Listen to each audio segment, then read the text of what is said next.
A Light Within Darkness Chapter 79, Fan Fiction by Azazyel. Angron and Fulgrim, above all the other Traitor Primarchs, had slid into becoming a slave for their gods. Despite Lorgar being a bitch and the weakest Primarch, he was still at least the master of himself, basically. So corrupted was Angron by the blood god Khorne that it was clear that he was merely a slathering beast of rage and murder, with the only thoughts in his head being the best way to cut off our heads. Despite Angron being a mad warrior, he wasn't stupid or could be led around in battle. No, Khorne wouldn't care for or make a champion out of a charging bull who would run face-first into traps. Combined with Azazyel being an asshole and not wanting me to steal his kill. Yeah, this was becoming terribly dangerous. As my holy glowing Guanine Bodhisattva had one slight issue, I didn't really think about before I jumped into battle. As beyond the yelling of orcs, beyond the cries for the blood god, etc. there was a rising chant of humans who saw me as something I should have fucking realized. My form was clad in a massive, glowing golden holy light that healed the pure of mind and soothed the human wounds that looked upon me. I quickly realized to other humans and especially Angron I looked like the fucking spitting image of some kind of demigod/avenging angel of the god emperor of mankind. And oh, how Angron screeched and abandoned the fight with Azazyel as he monofocused on me due to my supposed to the emperor he so hated. So not only did I have a pissed-off demon Primarch screaming for my life and attempting to chop me into tiny pieces, but I also had a pissed-off giant orc warboss that was pissed I basically cuckolded him out of his grand fight. And for orcs, cucking them of their fight was worse than stealing a man's wife. It was unforgivable. Dear gods, what was with me in stealing people's attention? First, I cucked Nurgle, and then I cucked the Eldar of their own mother goddess by having Isha give me half-human babies. I swear, when I accepted my place into Warhammer, I was going to kill heretics and the Xenos. But the Xenos were just too hot. Angron roared as my mind briefly wandered, drawing me back into the battle, as I coughed up some blood, as the enraged demon Primarch smashed my form through several steel walls. Fucking red goober. Your father never loved you. And your sons were only ever disappointed in you, Angron.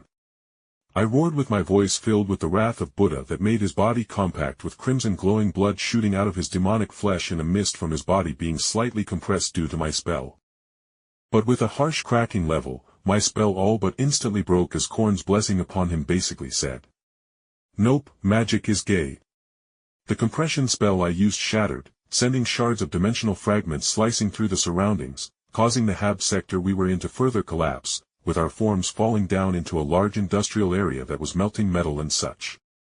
I had literally zero doubts Angron was stronger than me. The only reason I could remotely match him and survive Azazyel's constant bombardment was the stupidly thick spiritual essence filling the area due to all the dead souls remaining here before they got pulled into the warp to wherever they would go. Though the thing was, my goal wasn't actually directing fighting Angron and Azazyel in direct battle. I didn't have nearly enough plot armor for that. But what I did have was patience. Patience, in which every time Angron threw me deeper and deeper into the Hyver City, I could always scratch a few seals as I went down deeper. And finally, after half an hour of getting things prepared, both while fighting and before I even joined the fight, it was time. I made the Guanine Bodhisattva fly in front of me and grab hold of Angron in all of its great many thin arms, even as Angron screamed in agony, and began breaking its many arms to free himself.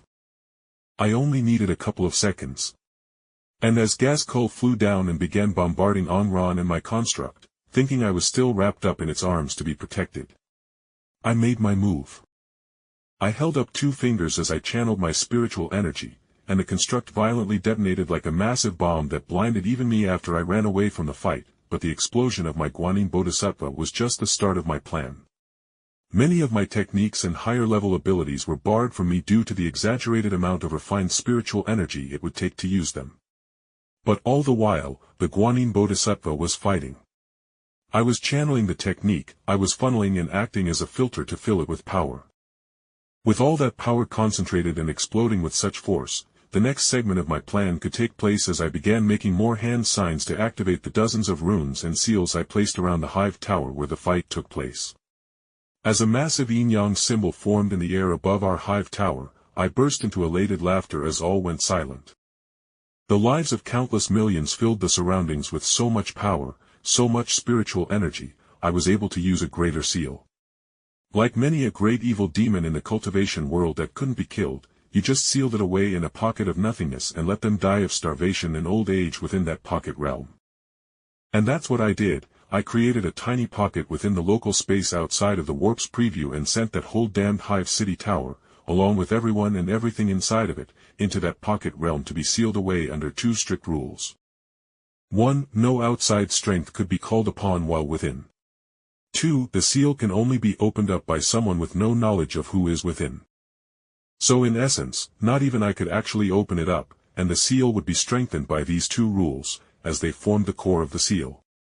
But as I sagged in relief at not feeling the seal breaking through space and time to return to real space, I shivered and felt sweat sliding down my neck. As a terrible weight seemed to cover the very world, and I realized what was looking upon the world as the skies became red with the very dust-filled clouds turning into storm clouds that began pissing a deluge of crimson-red blood rain. Khorne was here. And he was not fucking happy.